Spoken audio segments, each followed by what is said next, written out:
Zoom, mon invité est le professeur Frédéric Rouvillois. Bonjour professeur. Bonjour Martial. Vous êtes venu présenter un ouvrage intitulé « Liquidation, Emmanuel Macron et le saint-simonisme ». Il va falloir bien évidemment expliquer ces termes-là. D'entrée de jeu d'ailleurs, vous tordez le cou à cette légende qu'Emmanuel Macron est un apax, c'est-à-dire un président, quelque chose, une personne, un être qui ne ressemble à rien d'autre. Vous dites au contraire, eh bien il y a un rapprochement à faire. Emmanuel Macron et Saint-Simon. Mais Saint-Simon, ce n'est pas forcément le célèbre mémorialiste de la cour de Louis XIV que l'on évoque, ce n'est un autre. C'en est un autre. En fait, c'est son neveu, ou son petit-neveu. Donc le mémorialiste, c'est le duc de Saint-Simon. Donc le pape du snobisme de son époque, celui qui dit que finalement ils sont tous nuls sauf lui. Le Saint-Simon dont nous parlons, c'est le comte de Saint-Simon, qui naît en 1760, qui meurt en 1825. Et qui est un type très très bizarre, alors qui affirme qu'il descend de Charlemagne, mais qui pour autant est considéré comme, par Karl Marx comme l'un des précurseurs du socialisme utopique, et qui va inventer une espèce de doctrine, d'idéologie assez bizarre, assez difficile à appréhender, puisqu'il n'y a pas d'approche systématique, il n'y a pas de Bible du saint-simonisme, il y a plusieurs ouvrages qui vont ensuite surtout être repris, repensés, remodelés par toute une école de jeunes intellectuels très haut de gamme, pour la plupart d'entre eux polytechniciens d'ailleurs, dans les années 1800, entre 1820 et 1830, 1832 grosso modo, et qui vont donc construire cette idéologie saint-simonienne, qui est une espèce de mixte de socialisme et libéralisme, à la fois très socialiste et très libéral, paradoxalement. Concrètement, on peut dire quoi? Parce que Saint-Simon, on dit c'est le dernier des gentilshommes, c'est le premier des socialistes. Qu'est-ce qui, quand même, si on essayait de fonder ce qu'est le saint-simonisme, qu'est-ce qu'on devrait en retenir? Écoutez, le saint-simonisme, en quelques mots, on pourrait dire que c'est une sorte d'idéal d'émancipation et d'épanouissement universel de tous, de l'homme, de la femme, du monde entier, sur la base du développement de la science et de l'industrie et du commerce. Bref, c'est une espèce de mondialisation heureuse avant l'heure, mais c'est complètement ça. C'est-à-dire que Saint-Simon d'abord et les Saint-Simoniens ensuite, dans le prolongement de ses ouvrages, vont essayer de développer ça, d'abord sur un mode intellectuel, théorique, avec un certain nombre d'ouvrages importants, et ensuite sur un mode pratique, puisque ce sont les Saint-Simoniens qui vont littéralement être les apôtres et les acteurs de la modernisation de la France, de l'entrée de la France dans la révolution industrielle, dans le développement des chemins de fer, dans le développement de la grande banque et de la grande finance. 1848, la date clé de la révolution industrielle. Tout ça, les Saint-Simoniens vont jouer un rôle absolument essentiel là-dedans. Également dans le développement du commerce et de la mondialisation, je vous disais, Ferdinand de Lesseps par exemple, à qui on doit le canal de Suez et les projets du canal de Panama, est un Saint-Simonien, tout à fait caractéristique de cette pensée. L'idée c'est qu'il faut fluidifier les choses, il faut fluidifier les rapports humains, afin finalement d'épanouir l'homme de le faire accéder à sa plénitude, d'homme-dieu quasiment. Et le moyen de ça, c'est la levée, si j'ose dire, des frontières, des différences, des barrières. C'est une espèce de liquidation générale, rendre les choses liquides, qui fait le titre de mon essai. Alors c'est une doctrine qui continue à se diffuser au XXe siècle. Elle ne s'arrête pas au XIXe siècle, elle se diffuse au XXe siècle, à tel point d'ailleurs, là j'ai été surpris dans Liquidation d'apprendre que dès les premiers pas d'Emmanuel Macron, dès 2017 et même avant, il y a beaucoup d'intellectuels qui disent et qui le raccrochent à cette pensée saint-simonienne. Bien sûr, et on n'a jamais dételé, si j'ose dire. C'est-à-dire, depuis le milieu ou depuis le début du XIXe siècle jusqu'à nos jours, il y a des gens, des capitaines d'industrie, des grands polytechniciens, etc., qui se réclament du saint-simonisme, de cet idéal donc de combinaison du socialisme et du libéralisme, et qui sont souvent les gens qui sont derrière Macron.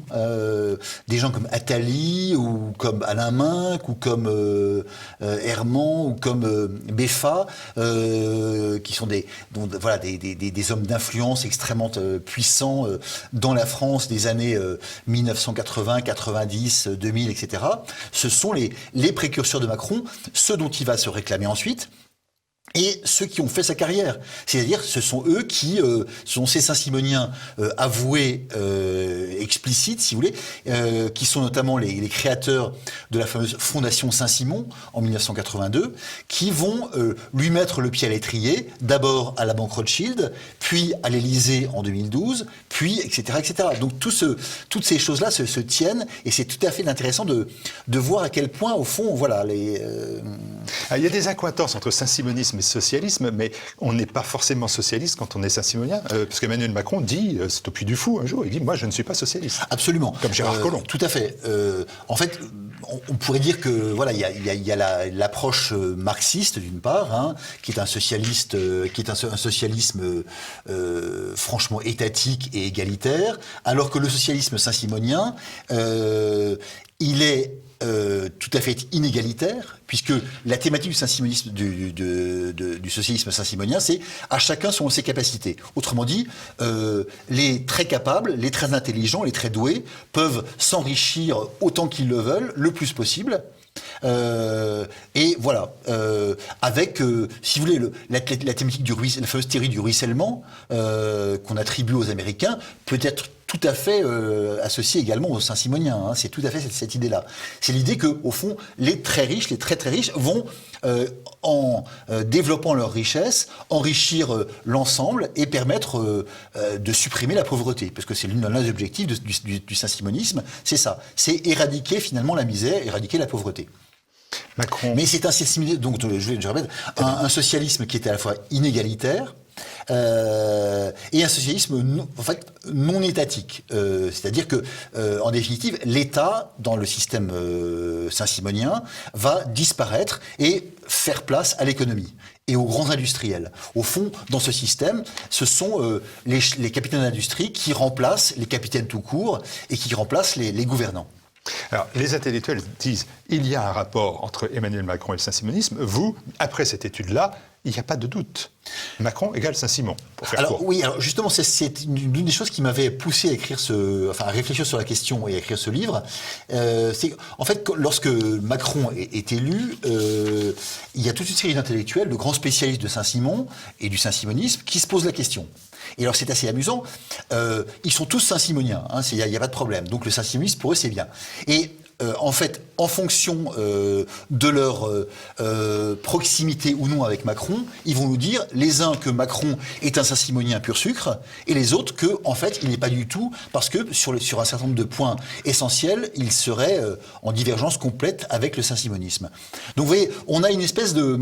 voilà, le monde intellectuel, les philosophes, les sociologues, etc., qui s'intéressent au saint-simonisme, en 2017, s'interrogent sur cette question, et voilà, dans Le Monde, il y en a qui écrivent que Macron est évidemment un saint-simonien. Dans Libération, il y a 7 spécialistes qui font une tribune en disant non, pas du tout, le macronisme n'est pas un saint-simonisme. Mais au fond, ils répondent à la question en fonction de leur intérêt ou de leur amitié pour Macron. C'est ça qui est intéressant. Vous avez démontré dans l'ouvrage, c'est ça qui est intéressant, que le rapprochement entre cette doctrine et la politique ou la pensée d'Emmanuel Macron. Mais avant de faire ça, est-ce que vous avez tenu compte d'un fait simple avant de le rédiger, c'est qu'on est placé devant un président philosophe du en même temps et qui est avant tout un politique et donc capable de jouer avec ses références intellectuelles. Et donc on n'aurait pas un saint-simonien, on aurait quelqu'un qui aurait un vernis de saint-simonisme, plus un sentiment de saint-simonisme que du saint-simonisme réel. D'abord, on peut se demander, est-ce que c'est d'abord un politique ou est-ce que c'est d'abord, je dirais, un intellectuel en politique qui est tombé dans la politique un petit peu par hasard finalement et qui veut mettre en œuvre, au fond, ses convictions. Ça, c'est la première question. La deuxième question, est-ce que c'est un vernis de saint-simonisme? Oui, sans doute. D'ailleurs, apparemment, il a dit une fois qu'il était saint-simonien, mais il n'a pas tellement insisté sur la question. Mais néanmoins, les choses paraissent assez claires lorsqu'on regarde les textes. Donc, si vous voulez, un vernis, c'est quelque chose qu'on se met pour briller, pour faire le malin. Sauf que lui, n'utilise pas forcément ce terme de saint-simonisme. Je dis ça parce que, Frédéric Rouvillois, il y a beaucoup de gens qui pensent que, en fait, Emmanuel Macron, il ne croit à rien. Il dit tout et son contraire, parce qu'il ne croit véritablement à rien, sinon en lui. Et là, vous lui apportez quand même la démonstration qu'il se rattache à une doctrine, donc il a une pensée, une vision finalement. C'est un autre discours que de dire qu'il suit son instinct, et on sait que rien ne se fourvoie plus qu'un instinct. Absolument. Mais rien ne se fourvoie. Si, il y a une chose qui se fourvoie plus que l'instinct, c'est l'idéologie. Justement. Et précisément, c'est à mon sens le cas de Macron. Si vous voulez,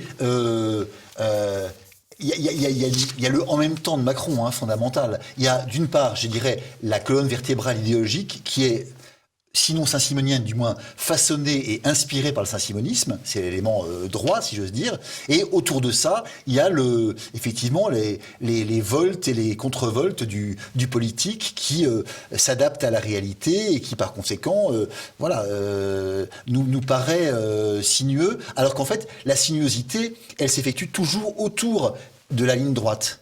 Il semble, par exemple, dans ses derniers discours, qu'il combat les élites. Oui, enfin, il combat les élites. Enfin, là, effectivement, on pourrait reprendre la phrase de Gaël Brustier évoquant Macron, justement, et parlant, et c'est très saint-simonien comme idée, du macronisme comme une contestation de l'élite, par l'élite, pour l'élite. C'est très drôle, c'est très habile, et c'est très vrai. Voilà.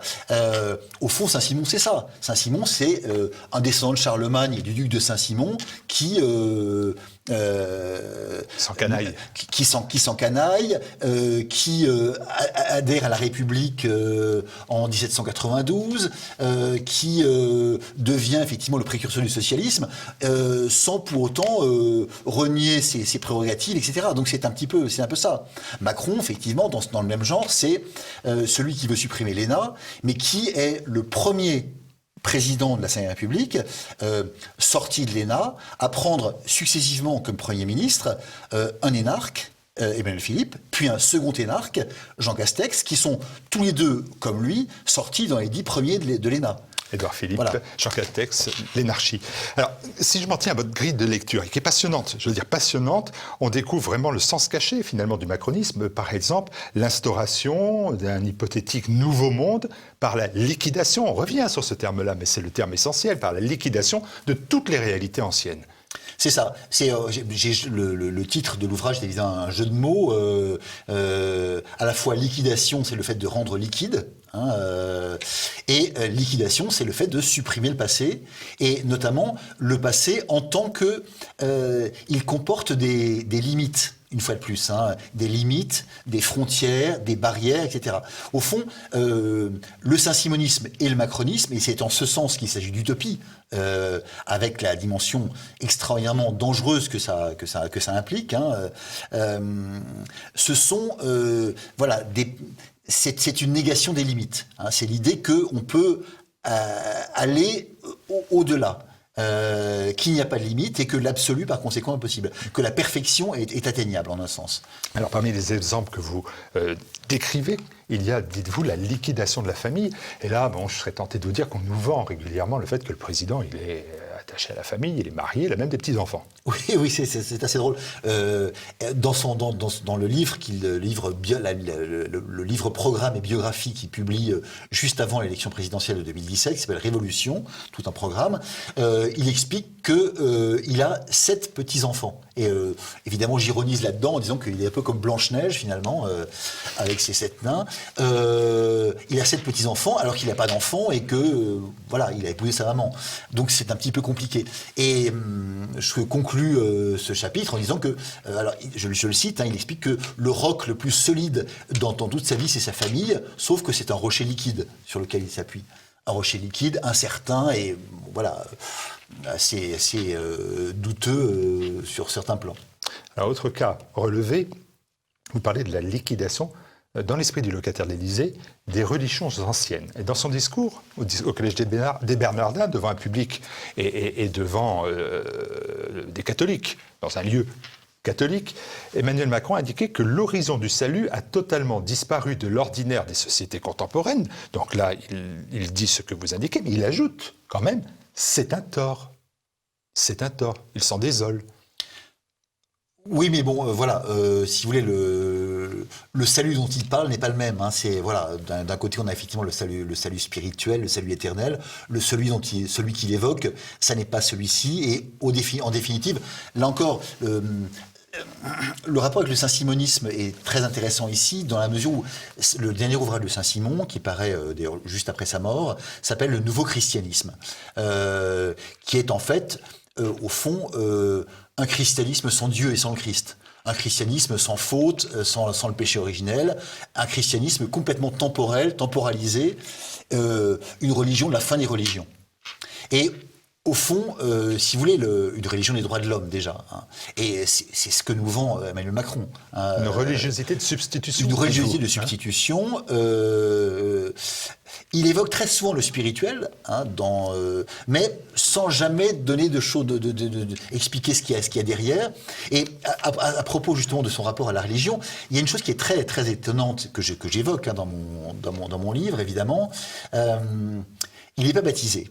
Il entre dans une école religieuse à Amiens, donc, et à l'âge de 12 ou 13 ans, il demande à faire son baptême. C'est assez compliqué hein, de faire son baptême à cet âge-là, donc ça suppose un vrai engagement.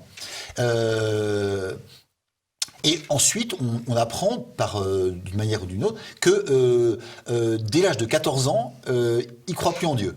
Donc il a fait un effort considérable pour se faire baptiser, et 1 an ou 6 mois après, il y croit déjà plus. Et dans son livre Révolution, dans son autobiographie, il ne parle absolument même pas de cette dimension-là. Il y a un long passage sur son enfance, mais cette dimension de la religion, elle est complètement absente, et toutes les manières dont il parle de la religion dans cet ouvrage, qui est vraiment sans doute la chose la plus sincère qu'il ait écrite, ce sont des approches qui sont extrêmement négatives. En fait, voilà. À 14 ans, il s'est plus intéressé à ses profs qu'à ses mamans catéchistes. Voilà, on peut dire ça comme ça. Mais bref, au fond, c'est un déiste. Hein, c'est une espèce de religiosité qui ressemble un petit peu, voilà, à la religiosité d'un Voltaire, des encyclopédistes, des Lumières, des références auxquelles il renvoie systématiquement. Mais il nie pas la nécessité du spirituel dans la société future. D'une spiritualité. Voilà, si Notre-Dame, il a les mots. Oui, non, mais c'est vrai. Mais parfois, il nous surprend tous hein, à certains moments. Parfois, il a effectivement un coup de génie, si j'ose dire, où voilà, il réussit à trouver le mot, la phrase, l'idée juste. Et puis ensuite, juste après, ça bifurque. Mais bon. Il y a un autre cas passionnant que vous relevez pour faire un rapprochement encore avec le saint-simonisme, c'est le domaine de la santé publique. Et là, je dois dire que c'est plus que troublant parce qu'il y a la revendication en 1830, comme en 2020, d'une forme de dictature de la santé publique dont une des caractéristiques les plus notables, hein, qu'elle entend s'appuyer sur l'autorité des scientifiques. Tout à fait. Alors en fait, c'est surtout... Saint-Simon lui-même n'en a pas parlé directement, ce sont les Saint-Simoniens, hein, donc et notamment le plus intéressant et le plus prolifique d'entre eux, qui s'appelle Michel Chevalier, qui sera ensuite l'un des pères de l'industrialisation de la France et de la financiarisation de la France dans les décennies qui suivent. Michel Chevalier, donc, qui est l'un des principaux disciples de Saint-Simon, et qui, en 1832, c'est une année absolument essentielle, de ce point de vue-là notamment, est confronté à une épidémie extrêmement grave, beaucoup plus mortifère d'ailleurs que celle qu'on vient de connaître. Celle du choléra. L'épidémie du choléra, effectivement, qui va tuer 150 000 personnes en France, dont le président du Conseil, Casimir Périer, et des tas de gens très importants. Hein, mais par ailleurs, c'est de ça que Charles X va mourir en Angleterre, hein, dans son exil. Donc on a vraiment une espèce une chose qui est un petit peu très comparable à ce qu'on a connu. Et les Saint-Simoniens, évidemment, réagissent très fortement et essaient donc d'embrayer là-dessus en expliquant que ça démontre que, voilà, là encore, le système, les institutions actuelles ne sont pas suffisantes, ne sont pas pertinentes. Il faut donner le pouvoir non seulement aux actifs, aux industriels, mais aussi et surtout aux savants, aux médecins. Et c'est à eux, finalement, qu'il appartiendra de dire ce qu'il faut faire. Bref, une anticipation de ce qu'on va connaître à partir des mois de février et mars 2020, avec la création du Conseil scientifique auprès du gouvernement, imposant finalement au gouvernement sa doxa au nom finalement de la science, au nom là encore du progrès. Ce que j'ai pas dit, c'est un mot qui est quand même essentiel, c'est que le saint-simonisme, c'est vraiment, si vous voulez, le noyau dur du progressisme, dont aujourd'hui Emmanuel Macron se revendique pleinement, dont il affirme qu'il est le véritable héros finalement contemporain. Saint-Simon voulait révolutionner le monde par le développement de l'industrie, vous l'avez rappelé 10 fois. Macron veut révolutionner le monde par le numérique, et vive la 5G. Les différences et les identités, à chaque fois, elles sont gommées, les frontières sont abolies. Saint-Simon a gagné alors? Non, enfin Saint-Simon a gagné pour l'instant. Saint-Simon a gagné dans la mesure où la mondialisation que nous connaissons, y compris, et je dirais surtout dans ses travers les plus épouvantables, disparition des frontières, disparition des identités, disparition des États, etc. Tout ça, c'est du saint-simonisme dans le texte. Et de ce point de vue-là, effectivement, Saint-Simon ou les Saint-Simoniens ont gagné, et leur représentant le plus achevé se trouve actuellement à l'Élysée, mais il n'y restera pas éternellement, on peut le supposer. Une France en marche, c'est une France liquide, c'est une France liquidée finalement. Oui, mais cette thématique du mouvement, c'est très intéressant. Voilà, c'est une France en marche qui finalement passe d'un ectoplasme à un autre, d'une forme à une autre, d'une identité à une autre. Allez, parce qu'il nous reste quelques minutes et puis que j'essaie d'apporter un élément positif dans ce constat affligeant et effrayant même en certains points. Non, pas affligeant, parce que voilà, justement, vous laissiez entendre que tout était foutu et que... Mais non, voilà... La liquidation peut être provisoire ou temporaire. Voilà. Non, en fait, ce que je me posais comme question, c'est est-ce qu'il n'était pas préférable que Emmanuel Macron soit un électron libre qui ne pense rien d'autre que sa propre personnalité à promouvoir. Et que là, il y a vraiment une courant de pensée auquel il se rattache et qui est profondément dangereux. Donc ça en fait un homme dangereux pour lui-même, par lui-même, et aussi par l'idéologie qu'il colporte. Oui, enfin, je pense qu'il est, de ce point de vue-là, beaucoup plus intéressant et beaucoup plus dangereux que ne le serait un simple ambitieux qui aurait chopé le pouvoir en quelque sorte à un moment donné et qui le bidouillerait en fonction de ses désirs du moment. C'est pas ça Macron. C'est voilà. Ça m'afflige. Dès 2015, on le présente comme un philosophe politique. En 2018, Brice Couturier explique que c'est un président philosophe. Et on peut penser évidemment à Platon. Voilà, c'est le président philosophe à la place du philosophe roi, avec voilà le côté très inquiétant, très intéressant, mais très inquiétant que ça peut avoir.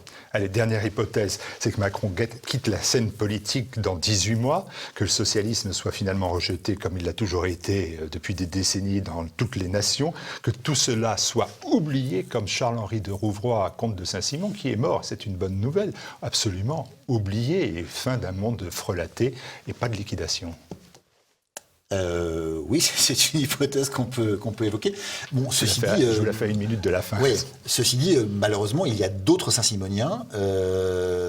C'est un mouvement ancien et c'est un mouvement qui ne disparaîtra pas avec Emmanuel Macron. Il y a derrière lui toute une série de jeunes pousses macroniennes qui ne demandent qu'à prospérer et qu'à reprendre ce flambeau, ce dangereux flambeau. Merci Frédéric Rovillois, merci professeur de nous avoir fait découvrir à la fois cette école de pensée, cette doctrine, quasiment cette idéologie rattachée à Emmanuel Macron que l'on voit sous un nouveau jour grâce à vous, Liquidation. C'est aux éditions du CERP et c'est en vente sur la boutique officielle de TV Liberté sur le site tvliberté.com. Merci beaucoup. Merci Marielle.